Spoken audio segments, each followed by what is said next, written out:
Suatu ketika kami dapat tanah wakaf. Tanah ini jauh dari kota. Kata yang punya, terserah Pak Ustadz mau tanah ini dijual, nanti hasilnya dibuatkan pondok di kota.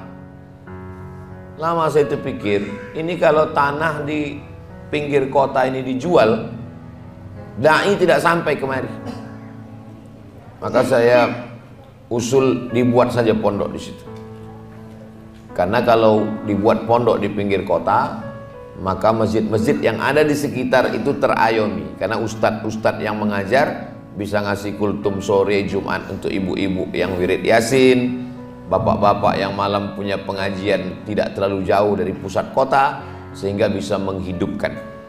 Filosofinya, lembaga kecil-kecil banyak lebih baik daripada lembaga besar satu. Satu besar, rusak satu, rusak semua.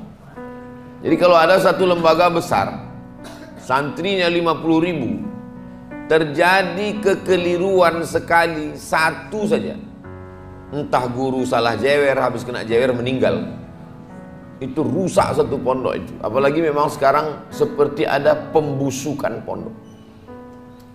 Padahal pondok itu sudah bagus, 99,9 pondok itu sudah bagus. Tidak ada lembaga di dunia ini yang lebih bisa menyelamatkan anak kita daripada pondok. Carilah lembaga dari Eropa, Amerika, Jepang, Korea yang bisa mendidik anak orang dari mulai bangun pagi untuk sholat tahajud sampai tidur jam 10 malam. Tidak ada di dunia ini kecuali pondok. Tapi itu dirusak dengan isu-isu kekerasan, pelecehan seksual. Padahal sebetulnya yang terjadi itu sangat minim, kecil sekali. Tapi ada usaha pengrusakan, beritanya itu sengaja diangkat supaya apa? Supaya orang tidak memasukkan anak ke pondok. Kalau sudah anak tidak masuk pondok, habis, tamat riwayat. Untuk zaman sekarang ini tidak ada tawar-menawar. Yang bisa menyelamatkan anak-anak kita itu tinggal satu lagi, pondok. Di luar itu saya tidak yakin. Jadi kalau ada orang mengejek, mengolok pondok, untuk apa dimasukkan ke pesantren? Siapa yang sanggup mengawal anak kita di rumah? Main handphone, gadget, slot, dan lain sebagainya. Kawan saya, sahabat saya, guru di salah satu sekolah. Diadakan razia handphone. Ditangkaplah handphone anak-anak ini, diperiksa. Dipanggil ibu-ibu bapaknya. Kebetulan yang satu ini ibunya dipanggil. Sahabat saya alumni Al-Azhar. Kata kawan saya, ini anak ibu ini sudah luar biasa ini. Kami cek handphonenya, tolong awasi baik-baik. Kami di sekolah hanya bisa mengawasi dari pagi jam 8 sampai jam 4 sore. Tapi di rumah ibu. Kata ibu itu, mohon maaf pak, itu bukan handphone dia, handphone bapaknya. Ini ternyata bapaknya lebih kacau lagi dari anaknya. Dibawanya handphone bapaknya itu ke sekolah, tertangkap sama guru. Siapa yang bisa menyelamatkan? Kalau bapaknya saja begitu. Jadi yang bisa menyelamatkan ini tinggal lagi lembaga pendidikan yang berdekatan dengan masjid, yaitu pondok.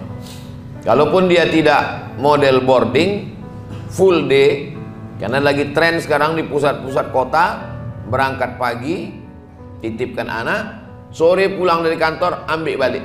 Itu pun juga mesti pendidikan Islam. Kalau segmen ini tidak diisi oleh umat Islam, akan diambil orang lain. Ketika diambil orang lain, baru kita ribut. Kenapa anak sekolah di sini? Kenapa begini? Ini akidahnya apa? Ini orang selalu mengambil. Kami ambil disiplinnya, kami ambil on time-nya, kami ambil bahasa Inggrisnya, kami ambil karena ini pernah dapat Nobel menang fisikanya. Padahal sebenarnya di balik itu semua adalah pengrusakan akidah, pluralisme, sekularisme, semua agama benar, sehingga anak-anak yang tamat tidak lagi mendapatkan kebenaran. Innad dina indallahil Islam wa may yabtaghi ghairal islami dinan fala yuqbal minhu wa huwa fil akhirati minal khasirin. Tidak lagi mendapatkan itu. Kenapa? Karena dari awal sudah mendapatkan pendidikan-pendidikan yang mengatakan ini semua hanyalah produk agama, ini hanyalah budaya, ini semua kebenaran yang sama. Nauzubillah. Jadi itu semua berawal. Pondok itu berawal dari masjid. Karena ketika ulama, para kiai itu pulang mendirikan masjid, datanglah orang belajar, menitipkan anaknya, dengan sendirinya tumbuhlah asrama-asrama disebut dengan pondok karena memang anak itu sendiri membuat pondok itu kecil-kecil.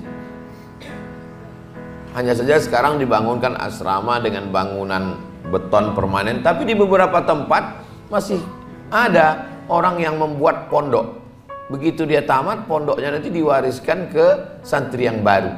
Ayahnya datang membangunkan pondok untuk anaknya, satu pondok muat 2 orang. Nanti setelah tamat anaknya, pondok ini bisa dijual ke santri yang baru. Masih ada dipertahankan sampai hari ini, kemandirian. Tapi semuanya berawal dari masjid. Masjid yang diambil itu, padahal sholat itu lebih lama tegaknya. Mestinya namanya maqam, karena lebih lama tegak, qiyam. Tapi yang diambil itu adalah masjid, dari sujudnya. Kenapa sujud yang diambil? Kenapa bukan berdiri? Padahal berdirinya lebih lama daripada sujudnya.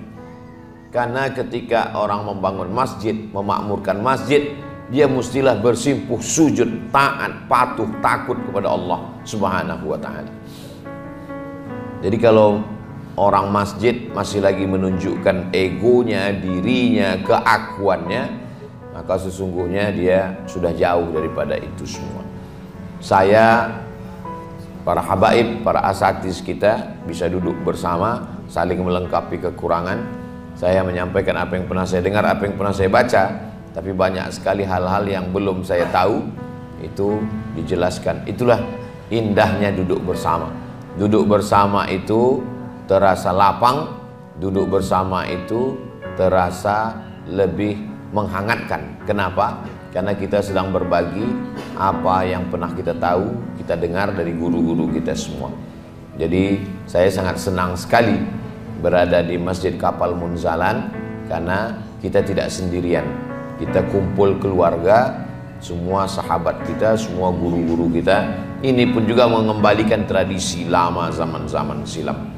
Zaman dulu para ulama itu kalau dia lihat muridnya itu sudah selesai belajar, apa kata Imam Malik bin Anas, meninggal 179, wahai Muhammad bin Idris Asy-Syafi'i, carilah guru yang lebih alim daripada aku.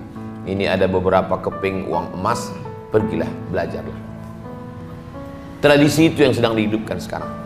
Ustaz Luqman mengatakan kepada muridnya, belajarlah kepada Habib Fulan, belajarlah kepada Syekh Fulan, belajarlah kepada Ustaz Dr. Fulan. Tradisi itu sedang dikembalikan sekarang. Karena banyak orang sekarang mengajar tidak begitu. Akulah yang paling alim dari semuanya.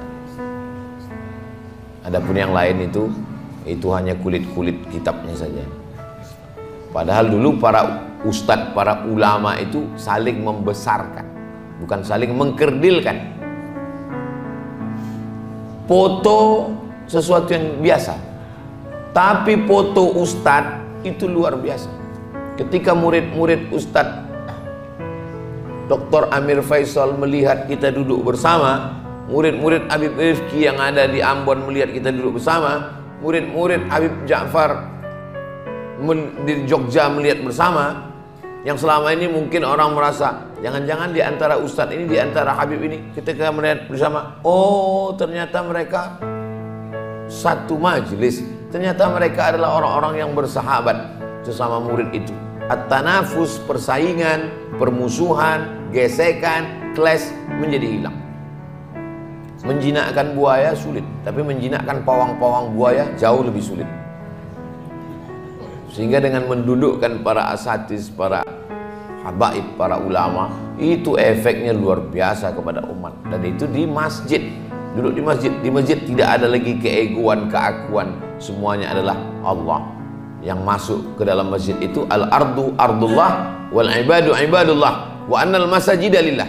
Bumi yang diinjak milik Allah, hamba yang ada di situ hamba Allah, dan masjid adalah milik Allah. Makanya tidak pernah di dalam Islam itu ada masjid milik suku, masjid milik orang Minangkabau yang Melayu dilarang masuk. Nggak ada. Tidak ada masjid pakai bahasa tertentu, tidak ada. Mungkin walau waktu pengajiannya iya, tapi dalam sholatnya semua memakai satu bahasa, Allahu Akbar. Tidak ada memakai. Tidak ada masjid milik partai. Masjid warnanya tak usah sebut warna, nanti tersinggung pula. Tak ada. Jadi kalau ada orang partai mau buat masjid, ya buat aja. Tapi masjid itu tetap dengan bentuknya, dan masjid tidak menolak yang namanya peradaban.